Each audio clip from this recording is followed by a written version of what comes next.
Howdy and welcome back. So let's get into template argument deduction and see what that's all about. So when we call a function template for some arguments, the compiler can actually infer the type parameter t based on the argument.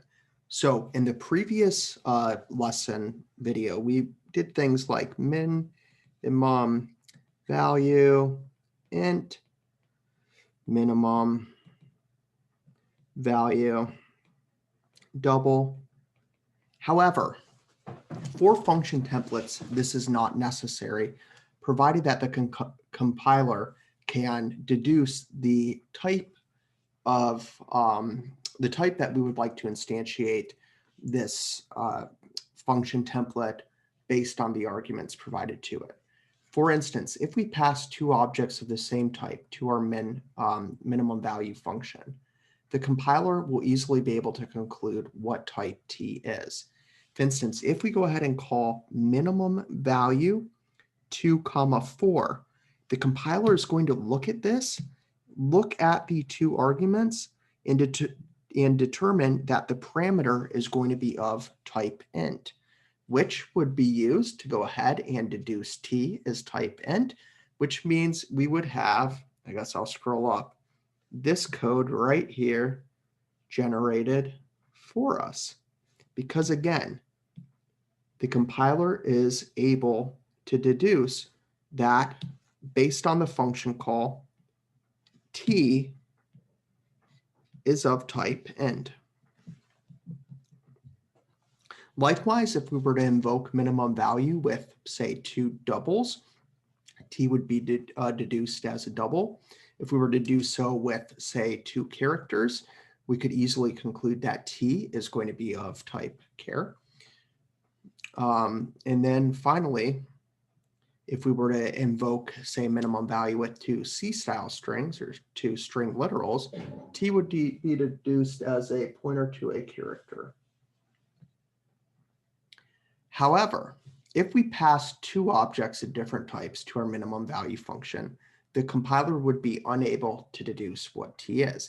For instance, if we invoked minimum value with the integer value 2 as the first argument and a double 2.4 as the second, we would see an error. And the reason that we'd observe an error is because t cannot be deduced as both an integer and a double. And if we looked at our function template, it's t minimum value, ta, tb. And in this case, we're seeing kind of a conflict here. T can't be both an int and a double. It has to pick one. And therefore, the compiler is going to be unsure of what code to generate for you because it's ambiguous. T has to be a single concrete type. And in this case, we're observing two different types.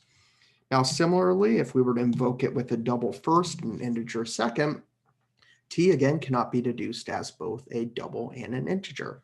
And finally, and again, this can go on and on and on. We're just providing a couple examples here. Said, okay, what if we have an integer and a character? Well, again, we can't, deduce t as both an integer and a character. So the question becomes, well, what if I, kind of interested in having mixed types of parameters, so that I can perform such comparisons? And then, what are the implications for the return type? Because, I could easily do something like, template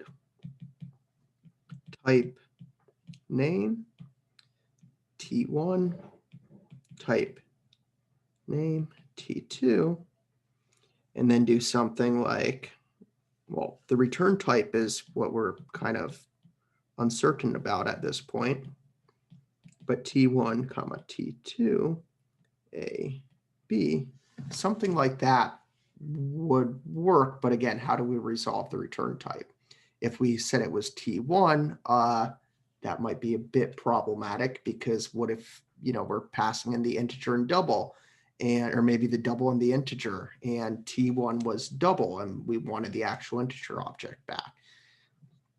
But don't worry, there's kind of multiple ways how we can handle this. So we can handle these errors by either. So there's three different ways. Casting the arguments so that they are of the same type. So with minimum, I'll try to make this a little more legible, value of, say, this version up here. We just have to pick, should t be an integer value or should it be a double? Let's go with the wider type. We'll go with double. So in that case, we'd have to go ahead and static cast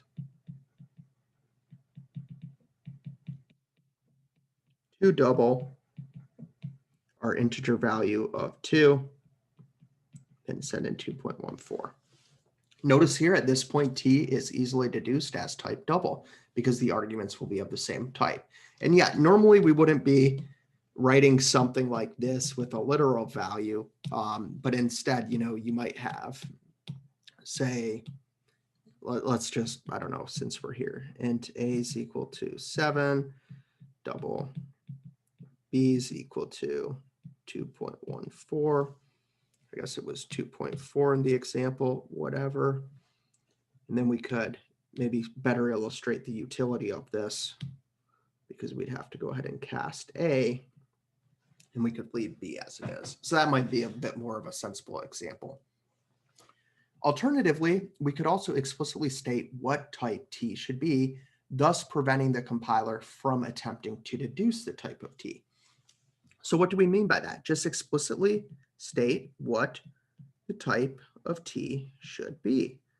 So if we wanted it to be double, we could go ahead and explicitly pass type double into the template parameter and initialize type name T with double. And then we could call it on A and B. Finally, kind of the last version here is to go ahead and use multiple different type names. So we could specify in our function template definition that the parameters may be of different types and then let the compiler figure out the return type. What do I mean by this? Let's go ahead and just write out template, a declaration. We'd have T1, type name, T2, and I realize I kind of was hinting at this on the previous slide. Those are angled brackets. And then we could do something like auto minimum value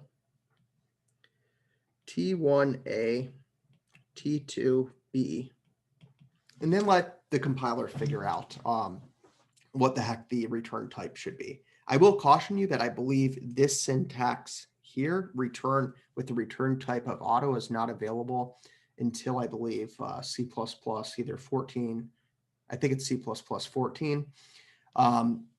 We're using the 2020 standards, so this, we should have no worries here. But if you're compiling and you're forgetting that S-std flag to CLang, you're going to have to, I don't recall what it defaults to, but I would just make sure you're, including that and saying I would like to use the 2020 standard, that dash td equals C++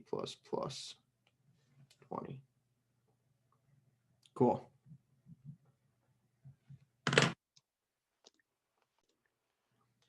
Okay, so it looks like we've made it through the template argument deduction video, and we'll go ahead and get into some of the implications of introducing function templates with how we'll go ahead and actually structure our code. So what we're going to see here is both the template, the function template declaration, as well as the function template definition must both be provided in the header file, which is a little bit strange and a deviation from what we've seen up until this point.